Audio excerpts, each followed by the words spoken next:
Good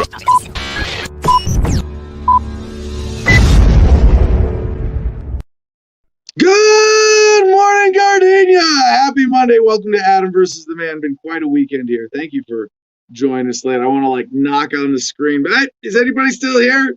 40 minutes late. Is anybody still on the internet? Yeah, okay, good. There's still people on the internet. Hey, and already Craig is there. Oh, good morning's pouring in because people were waiting. Shit. All right, ladies and gentlemen, we got a special show today. Not just because there's a big catch up on COVID block. Yes, but we have in studio. Dun, dun, dun, dun. Good morning, sir. CJ Abernathy reporting for co-host duty in studio today.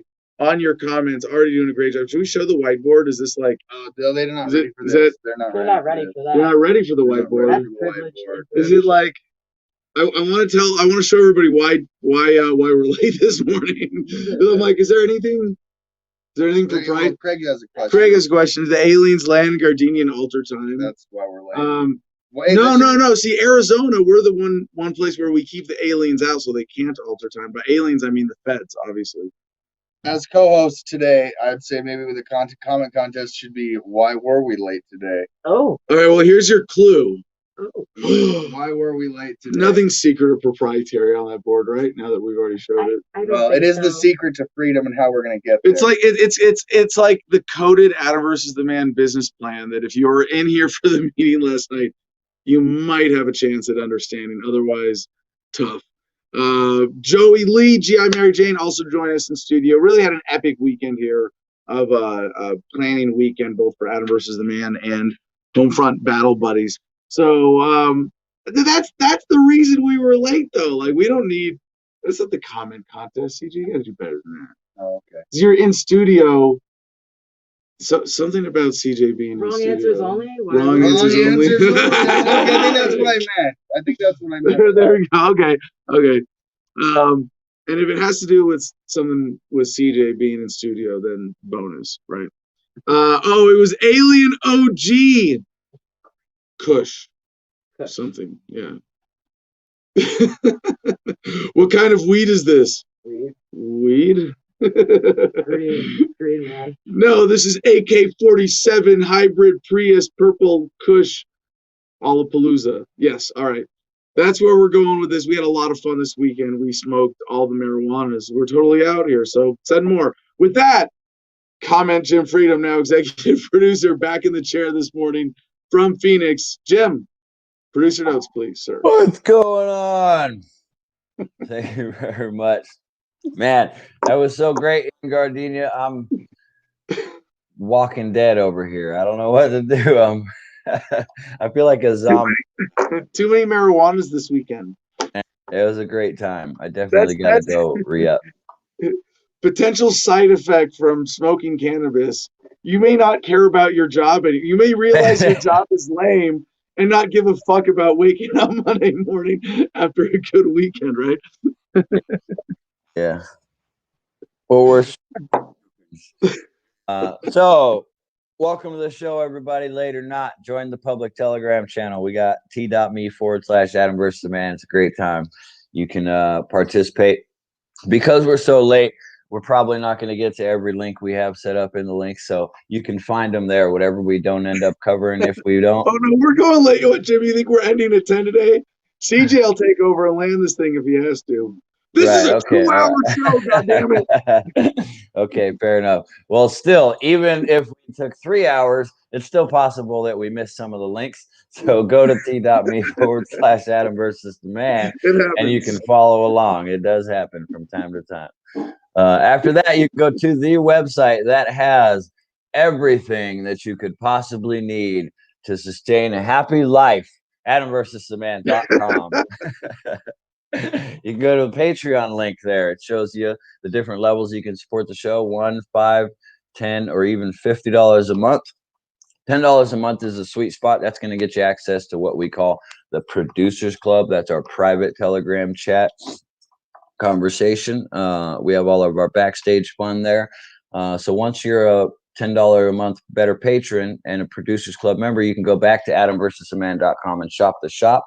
and you'll get 15% off and free shipping on everything you order there. So it's a great deal. Definitely take advantage of that. I'm sure we'll be adding new stuff. Over the weekend, we had all kinds of great ideas for new merch. So keep up with that. After that, visit Cigar Federation. It's an affiliate program of ours that offers a 10% discount for anybody that we bring there. CigarFederation.com. They have the JSK CBD infused nugs. They have all kinds of different whipped cream type flavors. Great cigars to choose from. Definitely check them out. Use promo code Adam10 to get 10% off your entire order there. Next, if you've been listening, Instagram finally has some more pictures and videos up on it. So go to Instagram. We got this is Mr. Kokesh blowing the conch before, I believe that was before our card game session for the sunset card session on Cards Saturday. Against Humanity, man, featuring Arizona Libertarian Party expansion pack. Yeah. Limited edition. Oh yeah.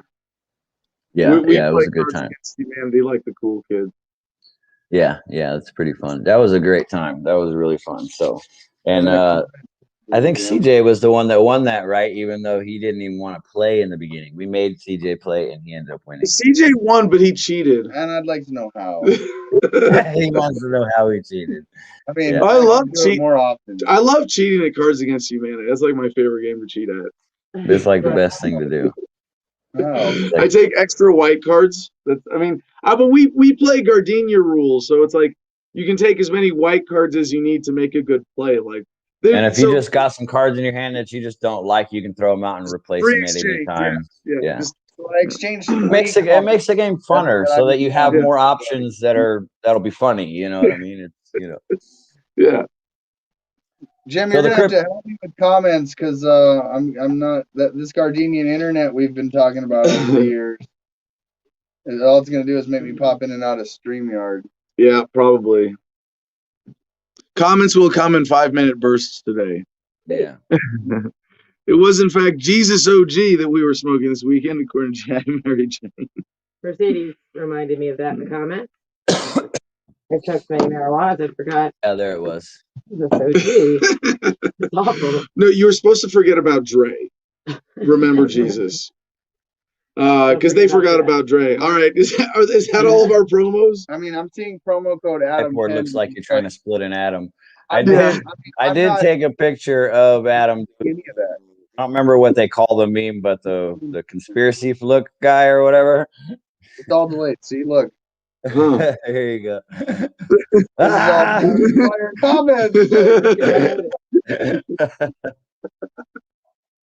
My weekend hair. You're not supposed to show people my weekend hair on the show, Jim. Well, it's a sneak peek. That's why it's not officially on the Instagram. It's just you have to have watched live to. Oh no, I guess people afterwards can see that. Never mind. That is patriotic. Who just put the promo code up? What is happening right now? There's anarchy going on. In my view, like I got Craig's comment here, the brand there, like. All right. Okay, thecrypto6.com. Thecrypto6.com, the Bitcoin church that was raided that you possibly may have heard about. This is where you can go to learn about their story and help them out and donate via crypto to help their situation. Thecrypto6.com. So visit that, educate yourself, check them guys out, help them out. And lastly, gogreenenergyonline.com. It's a great website. It has everything you need for anyone interested in the DIY and the do-it-yourself of solar power, micro wind power, zero energy homes. Great website, great resources, great educational resource for yourself to get educated on solar, micro wind, and just self-sustaining in general. So visit gogreenenergyonline.com. There you go. All right. I'm going to go hide in the backstage. Thank you very much, Jim.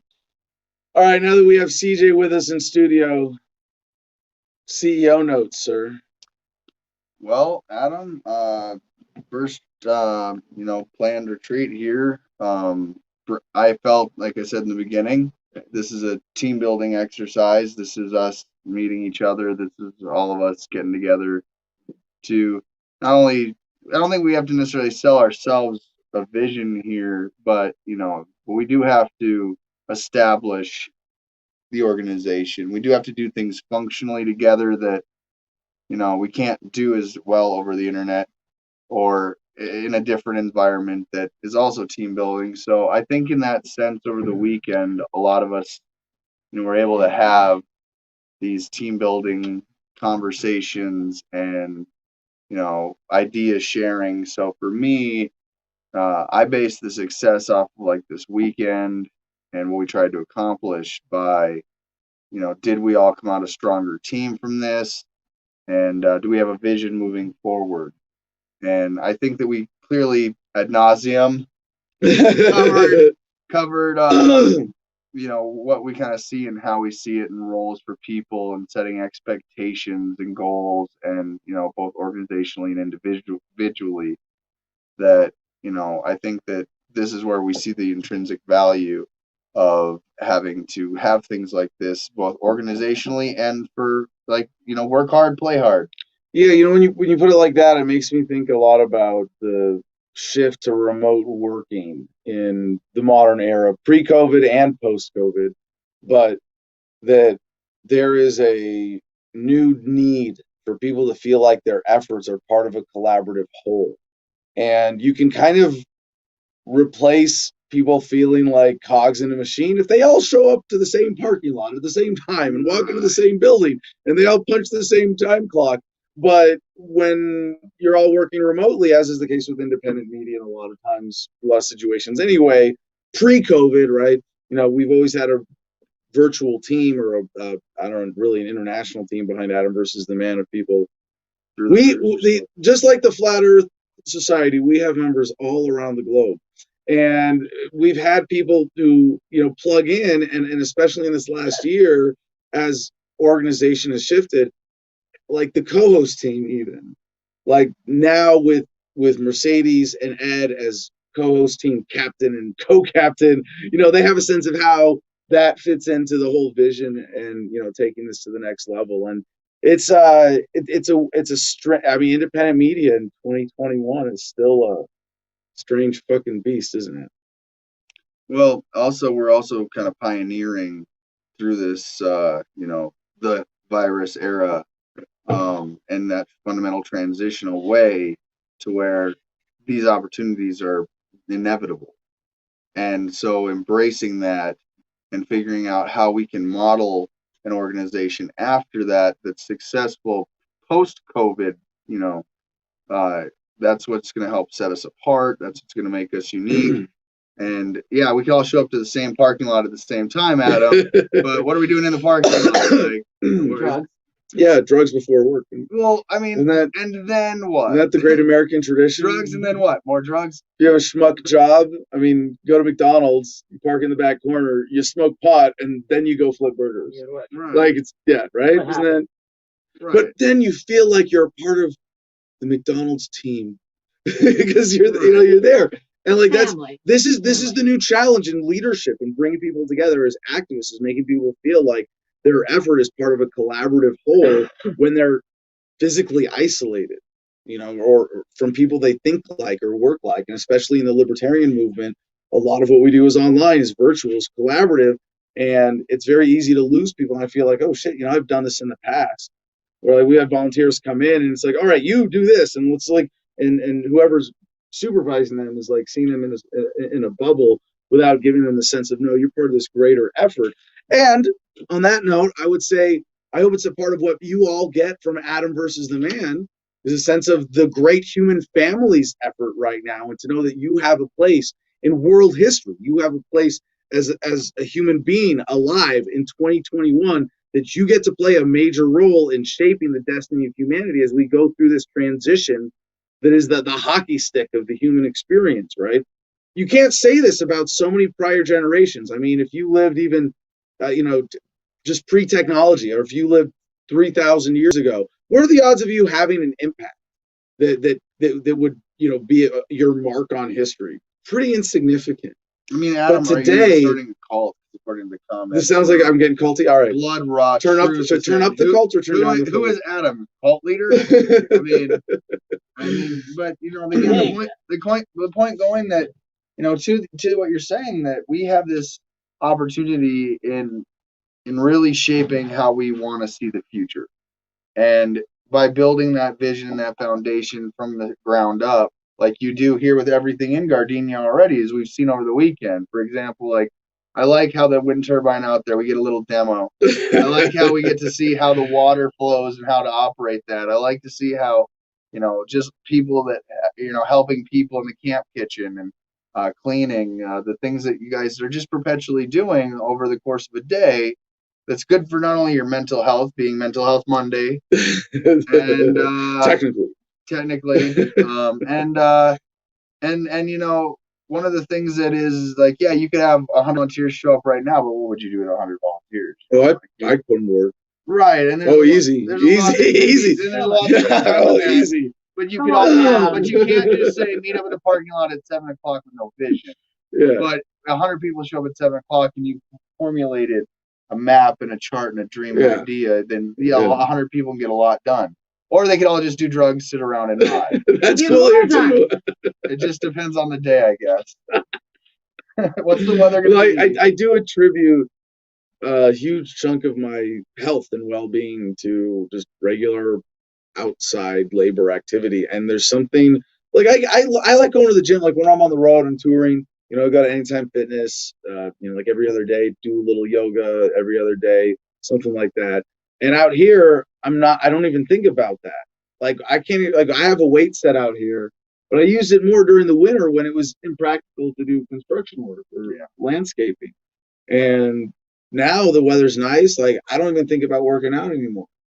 I think about recovering from the last time I was putting in flooring. Actually, these are really, just share my dumb rash story. Actually, This is really weird. This is like a fun homesteading misadventure. Like I have allergies, like just pretty typical screwed up hyperactive immune system, where hay fever, itchy eyes, red eyes, nose runny, things like that, postnasal drip a little bit. I get all of that like all the time, on and off, variety of irritants, pollen, dust, mold, stuff like that. And apparently I am also allergic to formaldehyde. This is crazy. Yeah, I'm itching right now. And if you notice in the Friday show, I was holding it back. I was like, I feel gross. And it's been really, but it was scary. So I'm putting in flooring in the cabin, and it's Home Depot laminate flooring, really cool stuff. Like I know, like if you're considering like, build a house, like how do you make a floor? There's so much cool stuff out there that makes it really easy today. And like same as the flooring in the studio here, you buy these big planks and they literally snap into place. Most of the work is cutting the weird ones around the edges, and then you just snap those into place too. But apparently, the stuff that I got this time, it has formaldehyde in it. It's normal. It's not like it's toxic. I'm not trying to badmouth like the manufacturers or anything. Just it's in a lot of paper products to like make that composite wood pulp product super rugged. And when we cut it, it released the powder that had the formaldehyde in it. And so I started getting this crazy rash. Yeah. And we've had cats and kittens in the house. I'm allergic to all cats, and I don't care. But you still love them. You still love them. I still love them. But it took like a couple days to go figure this out. And it was because it's such a weird rash. But what is that formaldehyde powder in the air just in my pants? I have this crazy rash on the inside of my thighs, and it's like, is this the worst STD ever? Like, holy shit. And then we figured it out. Like I had a scratch where I scratched in, and then I looked it up, and it took like little detective work. Kind of had me distracted this weekend, but I was like, please tell me, internet, that this is not a fungus that I can give to other people. But no, it's this allergic reaction. It's contact allergy dermatitis.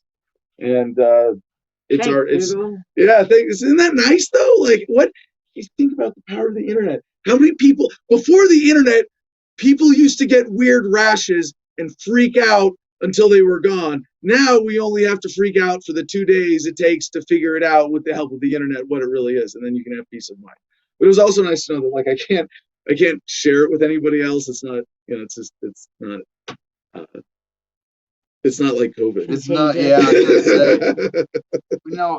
And that's the thing though, is that comes with learning. I mean, you didn't know it at the time, and it's unfortunate that the Homefront Battle Buddies retreat you're spent with a rash that is like mildly inconvenient, but you're not going to die from it. No, it was more. It was. I've been uncomfortable. It was like it's most of my body is affected by this. It's like even the back of my hand, I got some pink spots left, but it's fading. Can people die from this? No. I mean, I guess if you drank the formaldehyde, if you took that formaldehyde powder and like mixed it with, a little high C powder and water. They do that on the street. So the survivability rate of this is 100%, right?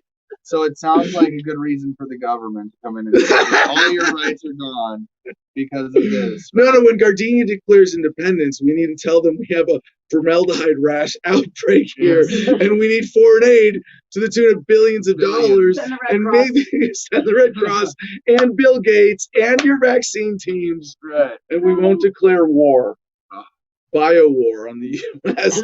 by formaldehyde rash. We're going to send fluorine to every home in America. I mean, I think I have a really good safety record, having been out here for 5 years. We've had a couple hundred people all together here doing work at one time or another, in and out for work parties. I've been working, I've been here about half of that 5 years, on the road for the other half. And I don't think we've had any serious injuries here. We've never had anybody need to be rushed out. We got a lot of little stuff. Excuse me, I say this because the thing about formaldehyde,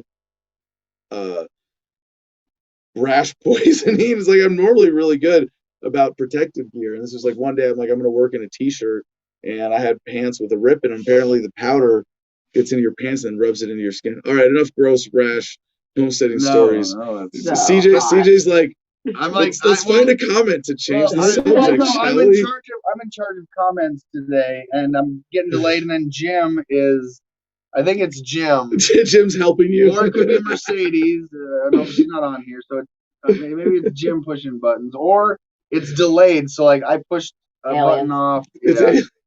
That's all we gotta say. But your comment co-host today will be the Grays. It's random at this point. So, but yeah. So to the point on the retreat though, and this weekend, we discussed the safety issues. We've discussed personal issues and business issues and dreams, wants, goals, desires, immediate and pressing issues versus we can table these. And in doing that, you're not doing it over like we do on StreamYard. You're doing this in person. Everybody gets to kind of interact, see those personalities. And, I always like to say that everybody has a battle that brings them to the war.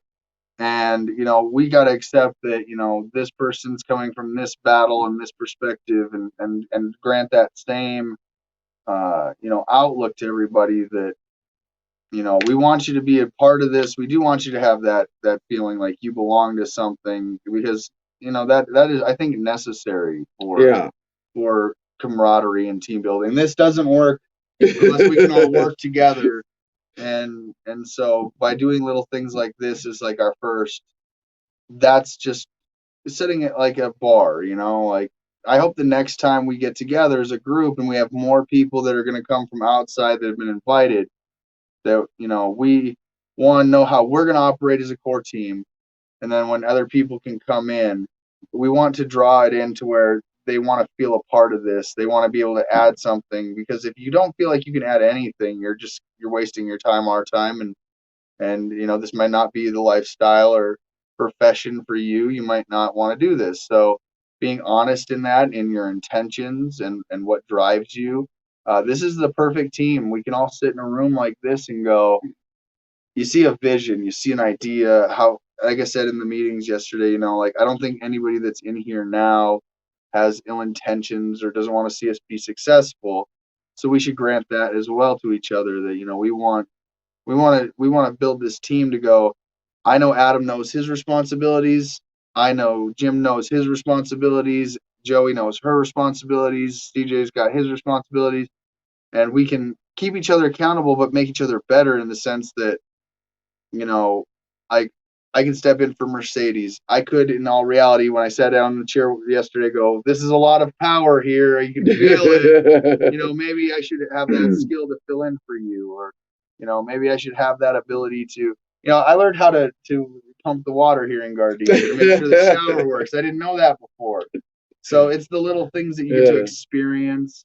I will say, again, the coffee in Gardenia is excellent. And the food is delicious. The shower is great. You know, I even voted. You know, in the voting booth, like these are all literally vote off. These are all the things. You don't just have to vote once. Beard stream these team. are only things you can do and experience and be a part of and come into Gardenia to say, I want to have this experience. So why not embrace it, right?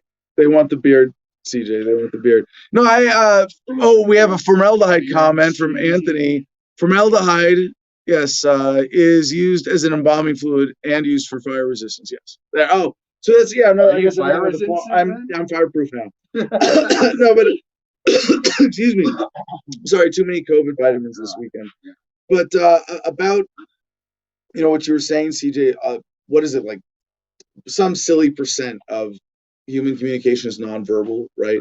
And you can simulate that, and you can get a chunk of that with video and audio, but it's not the same as the in-person. And I'm not saying, hey, don't watch me on TV, because that's it's like, yeah, it's just tune in. It's not in person. But make sure this is some sort of silver lining of COVID, in that it's not just made us more hygiene aware, but more socially aware as well. Taking a whole generation and the world at one time and forcing people to be limited in their social interactions has made us at least a lot more aware of the value of them. And I think in a lot of times over this past year, I've felt isolated out here, and people didn't want to travel, and it's been kind of tough. But now it's like I'm much more aware. Like when Jim was in studio doing the show last year, you tell it was like a different attitude, because I was kind of having a conversation with Jim, or like trying to make him laugh, and having Joey in studio, it's like the same effect. Right.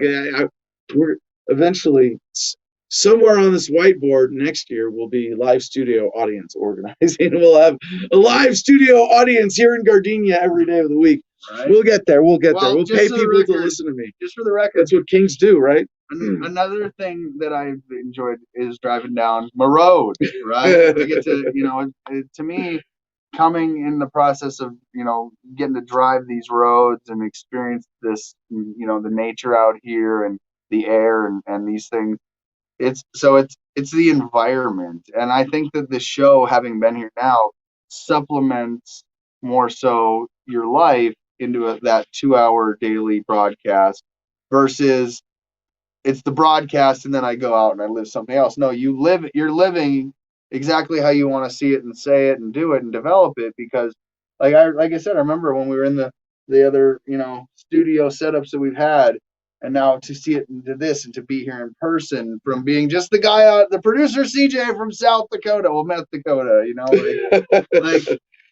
don't notice that the audio doesn't echo anymore. Yeah, right. It doesn't echo. It's a different ambiance. It's a different stage. It's beautiful. It's artistic. It's creative, and it's like, I remember again when this was just the idea, we discussing it all, what we want to see it. I think Jim's about to play producer. My road. Jim, you should be like, where's the Garden of Freedom Instagram there, Jim, with all the pictures from the yes. weekend. We named it Mo Road. But to drive down the road, to drive down to get here, you kind of go like, like Jim, you shot some cool video, right? Like we had opportunities to hang out, shoot some cool videos, and people could, everybody could upload to the Instagram page. I like that, respect people's, personal wants, and like if I don't want to be in a picture while I'm, walking to the voting booth, please, respect my privacy. That's fine, but like to get some, some more communal shots. Like people have got some really great footage just from this weekend of just doing some like, basic photography skills and like getting to sit around a campfire and have conversation, enjoy a meal together. These are all.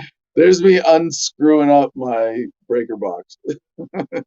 Yeah, so I mean, again, I'm waiting for Jim to like get to some actual footage of like, what we did over the weekend. Like, let's show people like a little taste of that. Let's just ask them to find us on Instagram Or at just the find Garden us of on Freedom. Instagram at the And Garden remember, of we're not. Freedom. This is conscientious social media use. We're not asking you to like download Instagram and be active on it, and check out your feed because there's ads and all sorts of garbage in there usually. But it's a cool photo sharing Supplement it service, into so your you can go to Instagram.com/the Garden of Freedom and just look at my photo gallery there, and it's awesome. And CJ, I didn't plan it, but oh shit, what do you know? This is like a really visually rich place.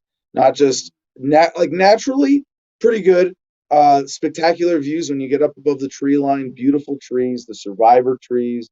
And one of the fun things, remember, so CJ knows the story of the survivor trees of Gardenia now, and what this whole area, Juniper Wood Ranch or the Ash Fork Bowl or the bigger, forestry land area around this where junipers are coming in as a forest in development. And one of the things I really enjoy about this is like every year, really about once a season, there'll be something new.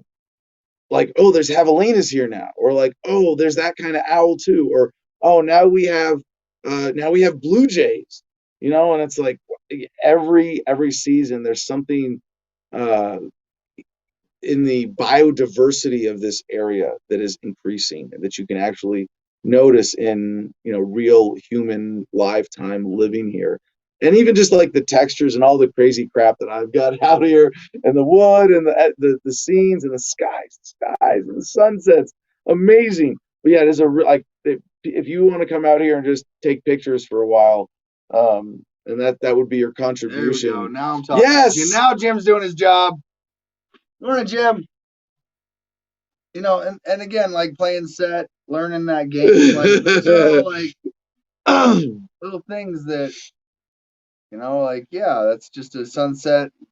Oh, the sky changing and the fire. And Cash cleaned that up and took on that project, like little self initiative, and then we all had a good old time up there and had a, like, you can see it's a party. But again, that it's so beautiful out there, and one of the things I really do love about this area is just how this sky looks and presents versus say South Dakota year round, and the fact that I love to look at the stars. Stargazing is like my thing, like to do relaxation. Put myself. South Dakota's pretty good for that too. Low light pollution, right? I mean, you can't do that, certain times of the year for half the year. Nasty. But I can imagine out here, you get to see the night sky clearer more often, and that to me is like wow. And then the air, to be able to breathe the air out here, it's like it's a great feeling. You can smell it when you come close. So you really want pressure. So how do you? It's junipers. It's juniper mountain air. So my question: fresh, thin, crisp juniper mountain. How do you, Adam, get more people to want to come experience this? And that so it's like, well, invite people out, have these events and retreats, and let them see it for themselves. Live it the way it is, and be active in that sense. So providing that opportunity, and that's what this presents. It presents an opportunity for all of us to be as professional as we want, to develop as a team, and to make sure that 5 years, 10 years from now, none of this is wasted effort. Everything's pushing us towards our goals, and we know how to work within that team structure, conflict management, resolutions, how to deal with people. I've watched you all weekend, Adam. I don't think that your vocal tone of like some people can get triggered and their voice will raise and they'll pound their fist and they'll express that emotion, but you very much are like the show, what you see, the calm, reserved. I mean, you can be animated, don't get me wrong, but in anger, I have not seen that in you at one point, like a pure anger, like a I have to be angry about something. Like you've always found a way to maintain your bearing. Marine Corps. Anger is a choice. Cool, calm, collected. Well, but that's one thing, but it's a skill to have, and you execute that well, and it's a great example because it makes me go, how can I handle this without being angry? How can I learn from from, like, because when you're dealing with a room full of people all with a million ideas we could do, you can feel that, like, you want to, of course, give them that happiness and give them that moment to say, yeah, you're this little part of this niche on this triangle. If you can handle these responsibilities and we all trust you with it, let's do it. And that's an opportunity that, like I said in the beginning, as executive producer, I didn't see myself in this role at the beginning because I didn't even know what that role defined or how I'd even go about it. Right. So now I have this opportunity to learn, and with this team, and Jim being just Jim, going to be an executive producer, we're promoting within, we're growing within. We're going to show you that even if you come in as our social media volunteer team, you could easily branch over and be part of the co-host or work into this area, and we can, if you have that skill, then oh yeah, see, this is what I'm talking about. On my road. This is what I'm talking about. Like, like, okay, so I want to hang out with all my friends and buddies. I want Falcor to hang out my window of my truck going down my road. The only way to do that off the internet is to do it in person. And so the value of being out here, hanging out, it's not just being in studio. It's like, it almost feels like a payoff, Adam. Like, for a year you say, I'm going to be out in Gardenia someday, and now you're here. Now what? So then next thing comes, well, when's the next trip? What can we do in between A to B? Like, let's be realistic about it, but let's also have fun with it. And I think that's what this provides. I mean, the show itself, the 2 hours, that's how you just start your day. Wake up, go vote, get your coffee, get your stuff, come in and prep, and your team should be ready for that. And I think we have a better understanding coming out of this. We will know how we want to reach out and engage back to you guys in the audience there. That's going to make you want to feel what I feel right now. Like, I know how to drive down the road. I know how to get to Gardenia. Do you? And if you don't, you should know. And if you don't, then you know how to reach us. AdamVersusTheMan.com. T.me/. Sorry, Jim. I'm jumping out there. But my point being that this has been so much fun that I don't see why we wouldn't want these. And they are challenging to a certain extent. But everybody's coming out with a hug and a hey, I'm glad I got to meet you. I've watched people make connections here that, hey, I didn't know you before this, but I know a little bit more about you today. And that's what we want. We want to be able to say, like, I've told this to even Cash, like, I can have you and Cash in a chat bubble, like, call them the two guys that I listen to the most, right? But but you guys are never going to develop that in-person bond and relationship without having. Yeah. You're just internet personalities doing your thing. But when you can come together, you can learn from each other, take ideas, how to grow together. And even if you do go your separate ways, you can take some intrinsic. Look at that. There is the walking belt buckle himself. The walking belt buckle himself. Yeah. But see, and having Cash out here, I've learned a lot. Like, having him out here it's given me an opportunity to say, like, hey, I kind of, this is the team. If I don't know how to do something, these are the people I go to. Like, and Cash didn't know how to play the D chord before this, but he does now. And he can give that guitar the D. But you couldn't have two vets sit there and let that one pass by. Of course. Indeed. But my point being is, whether or not you're the first time playing the D chord thinking you're going to be the next Johnny Cash, or you're coming into this actually truly needing help and camaraderie, that's the environment we want to foster. Healing, love, connection, community, localization. That, hey, it doesn't get more local than Gardenia, does it? Does it get more local than Gardenia? No, maybe the Amish. I mean, so again, my point being is, not only are you talking it, you're going to live it. And if people have questions like me, hey, I don't know how your solar energy windmill over here powers your house and all that. Oh, let me show you real quick. Used by magnets. Look at this. This is going to give me free energy, so I don't have to pay the grid. Like, that's beautiful. That's inspiring. And to see it come into practice, you go, yeah, that took work, ideas, deals, relationships, communication, travel, effort, timing. And you have to be able to put this together to say, we can do it. We have the resources and the people that have the drive, and we're going to make a beautiful product that you can actually not only see, but you can come in here and, like, you can touch. By the way, and you guys know that you can't. You guys know you can't. You guys can't. No, you can't put wood on the fire in Gardenia. unless you're approved by the forestry department. Okay, and you have to spend some time chopping wood. And so last night was the what we believe, and correct me if I'm wrong if there hasn't been other acts of civil disobedience, but Pat believes that he found the get around to the fire conundrum. He put the fire, like a little nice stack of neat fire, in the fire circle and built the fire just a little closer to the edge and said, see, it's technically in the fire, so you can kind of just knock it back over towards the part where it burns. Pat is sharing his fire privileges And so, through this loophole because he has spent a lot of time cutting wood here. So, that's my point. So, like, I got to hang out with Pat, and that was playing guitar around the campfire, writing songs. We want to, what comes out of that? We want to do a band. Like, what would we call it? We wrote songs out here. We wrote a song about gardenia. Songs for free folk. Songs about gardenia. Songs about home front battle buddies and just the kind of experiences in that and having that good joking, laughing time through music like you saw with Cash's guitar. We made it a point like, hey, you want to learn something on guitar? We had, campfire concerts. Jeff Lyons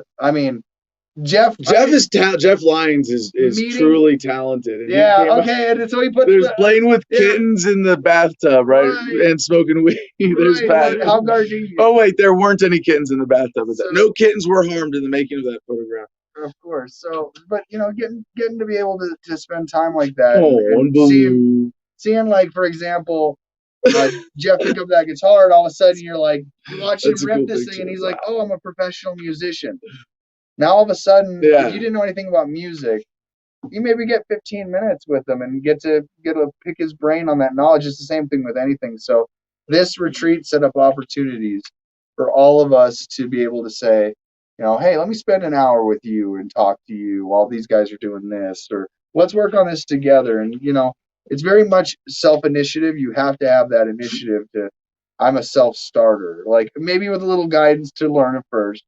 But I think once you get it encourages that, and it kind of shows people if you don't have that. I mean, there is a certain inherent quality to homesteading that is unique or differentiates from the mainstream cog of the machine lifestyle is that it takes initiative, it takes will, it takes recognizing that within yourself that wants to live well, not just go along with the pack. And if you come out here and you have that, you flourish right away. If you need the encouragement, you see with some people, they kind of come up to speed that way and it pulls it out of them. And some people, it's like, no, you're not ready for this, but it points it out to them. Right. And that's the challenge. You either make it or break it. And, maybe homesteading is not for everyone. Well, no, it is. It's just that some people are so broken right now that they need, they need to heal to be able to homestead successfully, to say, you know what, I'm going to start from scratch and build my life from the ground up deliberately by my values. I stand corrected. Like there's some people who are like, just not ready. And it's not that it's not for them. It's just that if you got a health issue or a mental health issue or family issue, something blocking you from that, maybe you're just not ready. But in a sense, it is for everyone because it is inherently the height of the human experience to say, okay, nobody else's expectations, preconceived notions, none of that matters. My values, my desires, I'm going to build my best life from the ground up. My best self. Right. And another part of this experience, though, when you come in, is you set the expectation at the gate, and that's when you roll up into Gardenia, there's that expectation. If you're not invited here, you're not welcome here. Yeah. And we're going to create that safe space environment where you're only here on a request or an invitation. And so putting up the fence was a big deal, but now within that fence, we've created that sense of space. Right, here. Of course. But my part being that, you set that tone, you set that environment to where I know when I come to Gardenia next, I know what I'm expecting, and I know what I'm going to be helping to contribute to. Because you're able to watch. Well, see, because I put it on a whiteboard. But for the record, because you put it on a whiteboard, but you create a vision. But like, for example, we have a Pugil stick arena that we want to build, right? That's going to take time, effort, and energy. But after spending the time together and painting it, like here, you can see the plot of land. Here's the aerial view. Here's what we want to do in this area. And walking, you have to paint that masterpiece on that canvas that you have here, because that's what your land is. It's your canvas to build your homestead. And as we were all walking through it, it's like, yeah, well, what can we add? What can we do? And so we have to kind of set that if I can commit to something, I that's my commitment. So what comes out of it will be the labor and the rewards of our labor and our time and our effort to build that. I want nothing more than to watch you be scorekeeper as Marines are beating each other senseless, and are going up against a Navy veteran. I told Cash, like, what if it's me and you 1-on-1 first round, and then it is that was the plan. Well, I think Cash is just looking for a reason to try to hit me in the head. So, but I don't blame him. But but let's create that environment, and there's things that we can do in that aspect that why not provide it? If you're listening to us talk and you want to be a part of it, it's not just go to our website and buy a hat or a t-shirt. It's not just join our Patreon. It's come out here and experience it and see if it's good for your mental health. See if it's good for your way of thinking, and take from it what you get from it. Like if it's a day lesson and you come out and you get to hang out with Adam, or you're like, hey, I'm going to try to come out here for 2 weeks and give you 2 weeks of my time to do this project. Or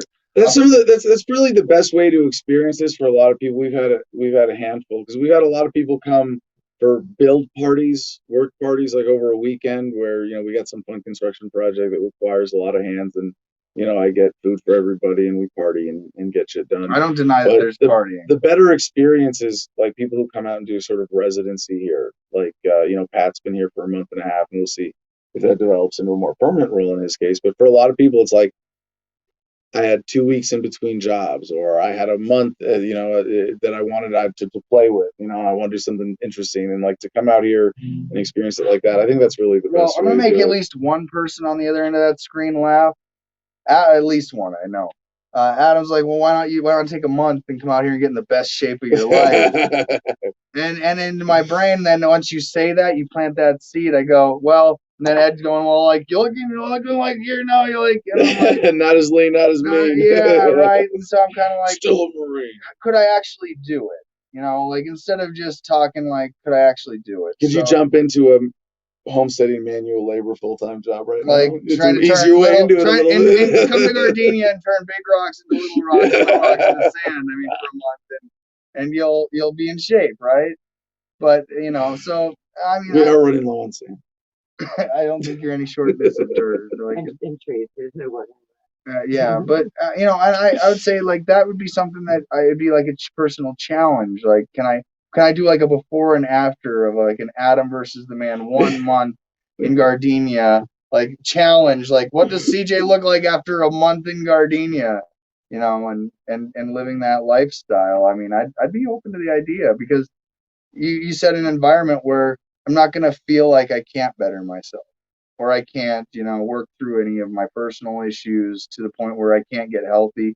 No, you're fostering an environment where mental health is important, physical health is important, professional health, and how you conduct yourself, consistency in that aspect, and then number one, you do have to be a people person. You have to know how to work within a group. And add your portion to it. As you can see, being here is extremely important. So, as far as like we've learned organizationally, we do need people willing to travel that are going to be, involved in bigger aspects of that. But we do need people that are willing to also be here. And so there's a fine balance. And I think just like anything, you're like with the cutting of wood, you chop wood, you can add wood to the fire. You haul water, you can take a shower. No, we don't make people haul water, take the shower. Well, I understand, but in my mindset, I'm like, well, I'm gonna haul some water for you, and then I don't really mind. You did your share. Yeah. I know that my few gallons of water, to take a shower or whatever. Maybe being conscious of your water control. By the way, the shower here, I'm like, this is great pressure. It heats up quick. Yeah, and it's outside. Do a quick contained. rinse. fresh Dry air. off in the sun. right, It you feels get nice. an air dry. Therapeutic. Like, I'm like, this, I don't get this. Aside from the formaldehyde, my skin's been really good out here. well, you're gonna love it when that clears up. But like it's the itch right now that's gonna keep on giving for the moment. So This is what I feel like doing the whole show. I'm just like, I Right. could be Could be dance party Monday and just blend in. scratching my. I mean, if Jim wants to hit the smoke weed every day, we haven't done that in a while. All right, well then, should we get into the headlines? Let's stop stealing my lighters. We're gonna take some COVID vitamins and dispense some misleading medical information. Woo! Jim's like, I wasn't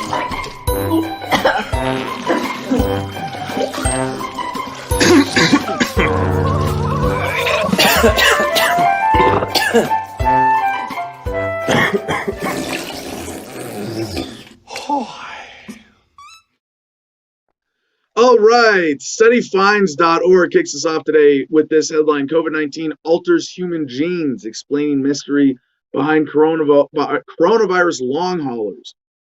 And this is one of those things that for people who want to be cautious about the virus, like just as I want to be cautious about the vaccine, I totally respect, like, yeah, it's an unknown virus. Practice whatever hygiene, personal protection you want. But, oh man, I got to get to the core argument again here, because, when it's cold out, what do? You put on a sweater and you go outside and you're not cold. You don't go around yelling at everybody else demanding that they put on sweaters.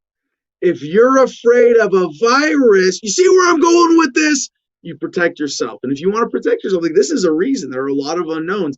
But then I see this as a fear-mongering headline, and I go, well, COVID-19 alters human genes. Don't most viruses do that one way or another? And it is kind of like, and in the medical misinformation about this, there's not, like, they're talking about long-term changes to human lung cells, that the spikes that you see that make up the corona of the virus on the cool microscopic 3D models, that those spikes are places where it interacts with the DNA of a cell, how it binds to receptors, blah blah blah, and that changes the actual DNA in the human cells, particularly in patients' lungs, and that's responsible for some of the the long haulers.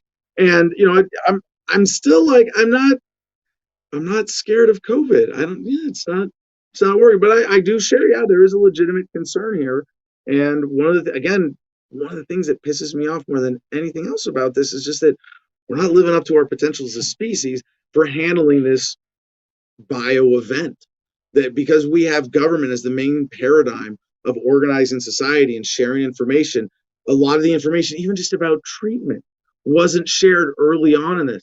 Ventilators were overprescribed or overused and led to a lot of people dying. There were a lot of people who died from COVID who didn't have to, simply because information about treatment wasn't shared. And that's really an unconscionable consequence of government, that if you care about this one way or another, if you care about human life, you have to say, no, we got to be, now that we're coming out of the panic mode of this thing, it's time to look at the systems that didn't serve us, that failed us in this pandemic, and like really take a serious look at overhauling, and including in the vaccine reporting system, which we're going to get to in a few minutes. But first, from The Guardian, tourism to EU countries this summer may require multiple COVID certificates. I mean, hey, if one vaccine passport is good, 3 vaccine passports is great. And I heard Dr. Fauci announced over the weekend that he's going to let you swim in public pools if you wear 2 bathing suits. But the EU bloc warns of fragmentation if member states fail to agree on common travel paths. So in the EU, for those of you that don't know sort of background on the European Union, as an economic freedom zone, a big part of what makes it valuable for them to be in this bigger bloc is that there's free travel and economic exchange for citizens of EU countries, with less restrictions than there are for people coming from outside the EU into the EU. So they all have separate sovereign systems that have agreed to lowering standards for each other, for commerce, for taxes, for travel between EU countries. So that's why they're going, oh shit, how does the EU system now adapt to vaccine passports? Well, it's really, if you understand government more, like the bureaucrats in Europe going, how do we take advantage of this to expand our own little fiefdoms here now that they've been subverted by Brussels? So Texas A&M today, exposure to high heat neutralizes coronavirus in less than 1 second. This is a headline a year into this thing? Are you fucking kidding me? Like, yeah. This is from this is a story from last week. We're just getting to because we did our last COVID block on Wednesday. But like, hey, there's a new bio threat. How do we attack it? Oh, should we try heat? Do you not ask that like in the first week of this thing? Like, hey, let's at least put this on a year into it. They're going, oh yeah, 72 degrees Celsius for half a second can basically neutralize the coronavirus. And again, silver lining, I want to say in all of this is that because humans have been led in this last year to panic about this, there's a lot of attention being directed to similar biohazards or viral consciousness. And it's like now, maybe because of COVID, we end up with this practical system for heat treating a lot of viruses. Okay, cool. Technology marches on, right? And then the next time it hits, how do we render government obsolete? Well, we've all got hazmat suits, and you can't tell us we can't go anywhere because the reality of risk in our lives being our right to determine is something that you can only pretend doesn't exist for so long. And you see right now, there are a lot of ways of looking at the headlines where the government is trying to go, oh, it's just people not cooperating enough or not getting it enough. And it's like, no, we get it. We get that you're full of shit and we're not buying it anymore.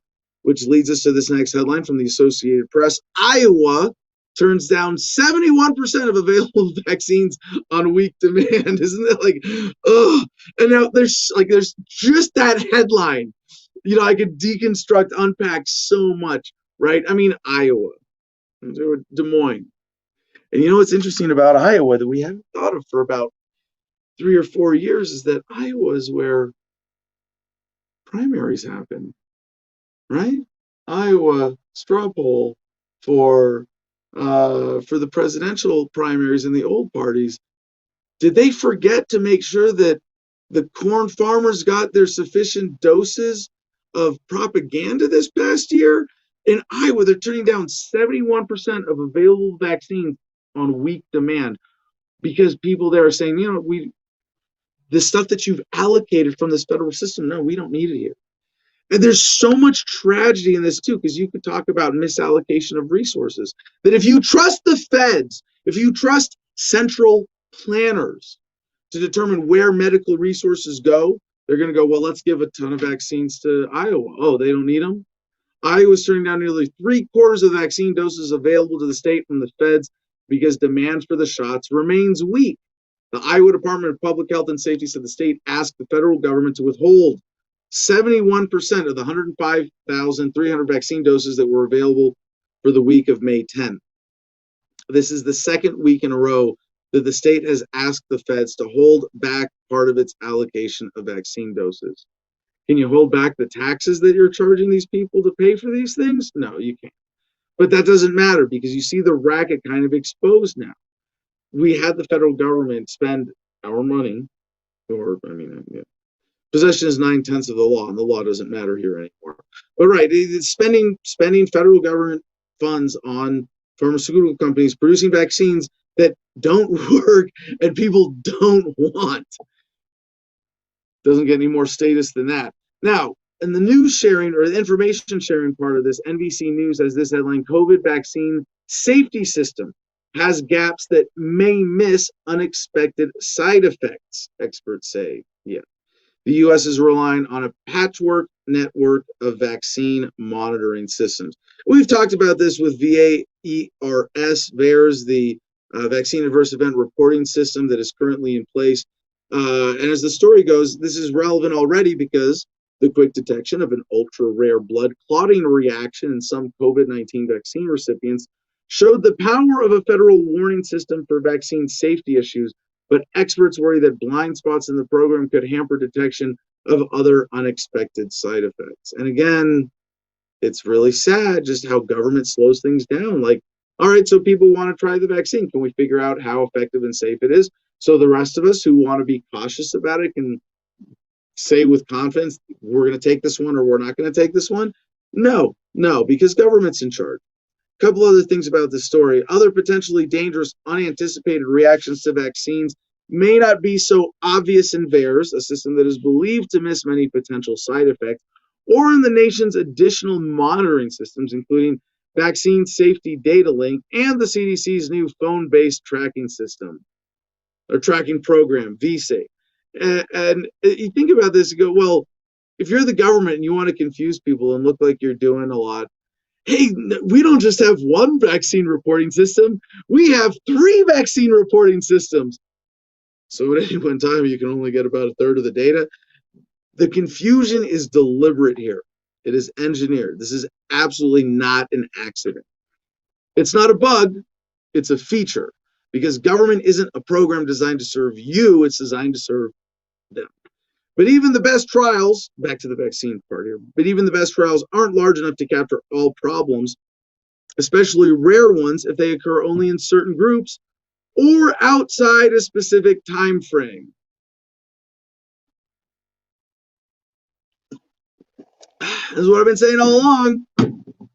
You got to wait. If you're gonna, like, there's no reason to not wait, even if you have a lot of motivation to take the vaccines. And I'm going to show you why with some of these other vaccine stories today.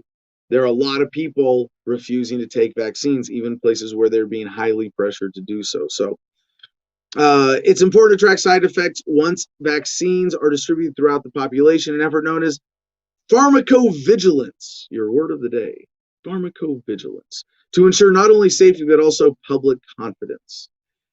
Vaccine safety experts said they were concerned that the FDA scaled back a system known as the Post-Licensure Rapid Immunization Safety Monitoring Network, or PRISM, long regarded as a workhorse of surveillance. And see, this is another thing. We had this government thing that was doing this thing, and we took it away. And now when things get worse, instead of letting the market or the people fill in the gaps, we're going to stop them from doing that with regulations. And then when things go badly, see, this is why you need more government, more money for the FDA, there's going to be a big push coming out of this. And it's going to be important for people to have a voice in this, who, again, we the people write the history of the COVID pandemic, not them, the authorities, who are using this to take advantage of the rest of us. And a big part of rewriting that story, or making sure that that story is written truthfully, is making sure that we don't let them in the wake of this come to us and say, see, that's why we need more government, and that's why why was bad, is where we didn't have enough government. And we have to say, no, that mind trick you're trying to pull, that kind of gaslighting, isn't going to work anymore. So our next story about vaccine hesitancy, as they call it, the Washington Post at MSN.com. Many police officers spurn coronavirus vaccines as departments hold off on mandates. Police officers were among the first frontline workers to gain priority access to coronavirus vaccines, but their vaccination rates are lower than or about the same as those of the general public, according to data made available by some of the nation's largest law enforcement agencies. And it's kind of an obvious one here. There are a lot of concerns about this. I mean, cops go out and, touch people without their consent a lot, which makes it kind of creepy, right? Do you have to put it that way to think of cops as creepers? They're all kind of creepers in a sense, right? I should say being a cop is kind of hate the game, not the player, right? Yes, CJ. So essentially, cops are super spreading events. Cops are super spreaders now. So next time they come to arrest you, sir, would you please stand back 6 feet from my window? Yes, before you detain, if I'm being detained, before you detain me, could you put on gloves and a mask and maintain 6 feet of distance, and I'll follow you to the police. I need you to be in a bubble first. Yeah, no, I mean, there's this, and I've been pulled over a couple times during COVID and had officers without masks and been like, I could do this. Like, I have COVID, back off, or I'm immunocompromised, do not come within 6 feet. Like, what if you did that? And I want to see people try this, because if you just had a t-shirt, even that, like I want to get medically exempt from wearing a mask on a t-shirt. But if you got in big letters, immunocompromised, please stay 6 feet away. If you were doing something that a cop was going to approach you, or if you had that on the back of your vehicle, right? Or if you had that on your driver's side window, right? how many situations would that work where a cop has discretion and can just go, this might be more trouble than it's worth. I'm just, you have a nice day, sir. Here's your warning. Please slow down. Yeah, hey, Jim's already got it up. I have coronavirus. That was from earlier on. That was from like March, April last year, Right. of a guy showing a sign. For those of you on the audio, this is a guy in a car Look at that getting officer's pulled face, over, though. and the officer like concerned, oh shit, I don't know what to do, stoically confused And you can all at see once his- in that little profile, furrowed brow. Yeah, and then his nose is above the mask, so he's like, it's not like fully covered his mouth. And so the guy getting pulled over has the sign up to his window, I have coronavirus. And I thought people were going to play that more. I think police have been this is the combination COVID, George Floyd, to get like really together with all the technology that's led us up to this point. I think, and even now going forward with, hey, let's be sensitive to touching people. Yes, please, police, let's be sensitive about touching people. Great idea. Like, hey, Great can idea. police, you're government employees, you got to observe government policy. Stay the 6 feet away from us citizens. Like, why not? But that there's that, I thought there would be more of individuals pushing back. But overall, all of these things are combining into a really beautiful moment for America, which is this period of lessening of the brutality of the police state. All of those, like, let's enjoy it. Like, there's like whole, and what that means is not just like, oh yeah, hey, you can be, your heart rate can only go, just only doubles instead of triples when cops are around, right? No, it's not just that. It's that the government knows that it can get away with a lot less when people aren't afraid of cops. But hey, just not having to be stressed out in public when you see a cop, that's a major leap forward for America. Go USA. Good job. Good job. Police state brutality is being dialed down finally. I like seeing that. Retribution feels comfortable enough, and I don't know if you're gonna click or not, but Yes. you can go ahead and do that one. Molested by cops over 45 times a month. He's using molested in the generic sense, not the specific sexual assault sense. But it is molestation. Absolutely. So when we say, what would you call a cop who molests people? Like if you're a child molester, you're a child molester. If you're a cop and you're molesting a people people, molester. A people molester. Like are we gonna change him from like you're no longer a police officer, you're a people molester? Like I think there's a better word for this. Rapey? Well, it is rapey. It's certainly assault. That's the ultimate neutering thing. Like, no. Rapey is a really, like, because creepy used to be the same as rapey, but it's kind of lost its punch over the years, I feel. But you call a dude rapey, oh no, I can get laid without using that. Like there's just, oh shit, like no, I'm not that guy. Oh no, I'm consensual guy, I'm not like Biden. Right, yeah, I'm not like Joe Biden. Right. So yeah, there's I think rapey is like the effective appropriate word for cops who don't respect consent are rapey. No, they're rapists. No, because that's accusing of a specific act of rape. Oh, rapey includes everything that is suggestive of up to and including the act of rape. So I feel like, but not specific. So rapey. If anybody has, because hold on, Joey, women use the term to describe men they feel are threatening. Yeah. Right. Like stay away from that dude. He's kind of rapey. That's definitely right. You don't say creepy used to be sufficient. It's not civil molester. It's definitely lost its Everything creepy can be creepy now, but rapey is a little more charge specific. All right, so to the story, the reluctance of police to get the shots threatens not just their own health, but also the safety of the people they're responsible for guarding, monitoring, and patrolling, experts say. At the Las Vegas Metropolitan Police Department, just 39% of employees have gotten at least one dose, officials said, compared to more than 50% of eligible adults nationwide. And what I hear, like, is I saw some headlines that were suggesting, like, cops are only at the level of the general population. It's like, no, cops are lower. The people on the inside, same thing. We shared a story last week about soldiers, although we don't have the same comprehensive kind of numbers for this. But gee, citizens, if the cops and soldiers you respect so much are refusing to get vaccinated, maybe you should ask yourself why. So in Atlanta, 36% of sworn officers have been vaccinated, and a mere 28% of those employed by the Columbus Division of Police, Ohio's largest police department, that reported having received a shot. Yeah. The numbers paint a troubling picture of policing and public health. And I go, no, they paint a troubling picture for the assholes who use cops to force their will on us to rip us off on behalf of their political sponsors. Yeah, this is like a glitch in the matrix that might let us break out of these pods. Because officers have high rate, and this is another sentence that blew my mind in the story. Because officers have high rates of diabetes, heart disease, and other conditions. Their hesitancy puts them at greater risk of serious illness from the coronavirus while also undermining force readiness. I'm like, I didn't know. I mean, we joke about cops being fat, but I actually assumed that the average cop was fitter than the average civilian. That might not really be the case. CJ, any perspective on that? Joey, you do a lot of police state coverage. Fitness of cops, like they're not fit.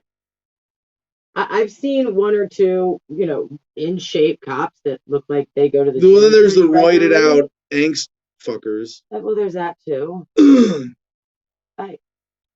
Right. Are most cops just out of shape? Is that? I mean, have I not? You can't be too out of shape to get through Don't you? training. Well, for a lot of departments, it's you get through it and then they never PT you again. That's it. Right. So then you sit on your ass and you eat the donuts and you get the thing where you're right. It's called. Well, they like to call that cop bod. Cop bod. Just like vet bod, dad bod. There's cop bod, and but the truth is that wouldn't you? Okay, so Adam, you're on the street. You're doing man on the street, and some big overweight, 450-pound cop with his belly hanging out, like comes up and says, "I'm the law around here." You're going to be able to outrun them. Not as bullets. Well, that's that. And that's see, I want and maybe it's too late for this because of technology and drones that can drop cargo nets out of the sky, right? But I would have wanted, but even then, but if you want cops to be fit. No, but you want cops like if you were hiring private security, if you wanted a public safety officer, like to be able to handle people who are on bad drugs or who are out of control emotionally, who have to be physically restrained. You want them to be fit and not lean on technology, lean on a gun. A gun is a technology, right? Firearm. So even if we had the Iron Man suit idea, right, where you order your Iron Man suit, it self-delivers itself, you step in it, you're Iron Man, like, even in that sense. That has a perfect taser built into it. So no bullets. So I guess in order for that to be regulated, that it has to have a deactivating thing where cops can detain you. I mean, think about that. MMA training for all. Well, no. Why would you? No. But if you had, because that's what I want. I want my cops to be able to beat me better. Just to restrain them. I think all cops should go through martial arts training, like regularly. It's. I'm so glad that cop spent the time in the gym, so he has MMA training to put me on the ground. Well, without killing you. But without killing me adds that other element, right? So then we got to deal with the regulatory end and get rid of the victimless crime laws. But at least our cops are trained for cops. Well, actually, to keep their cool, like you're taught in the martial arts. This is where we learn something from the British model. Even though I'm not in favor of disarming the entire public, what they have done is by disarming the entire public, made it possible for beat cops to not be armed. And this is wait, what? Yeah, cops in England aren't armed. For the most part. Now, that's a big caveat, right? They have SWAT teams that come in armed for emergency response, but their beat cops are not armed. Makes sense.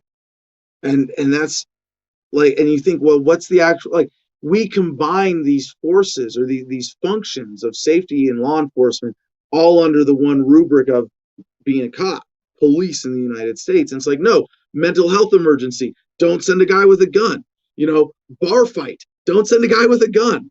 Guy wigging out on PCP on the street. Don't send a guy with a gun. Hostage situation. Send a fucking SWAT team. You see what I'm saying? like the actual, but instead we've said like, well, let's just put the SWAT team on everything. That's what we do in the United States. They jaywalk, like for Yeah. example, in DC, we saw a missing dog, and it took like 9 people, like to find this missing dog in DC, and you're watching them do like paperwork. Or is this another January 6th hangover story? Hangover story, but my point being that like we're still talking January 6th. Well, you had It's to pull May. that up. My point being that it took 9 cops to show up to a scene where there's a missing dog.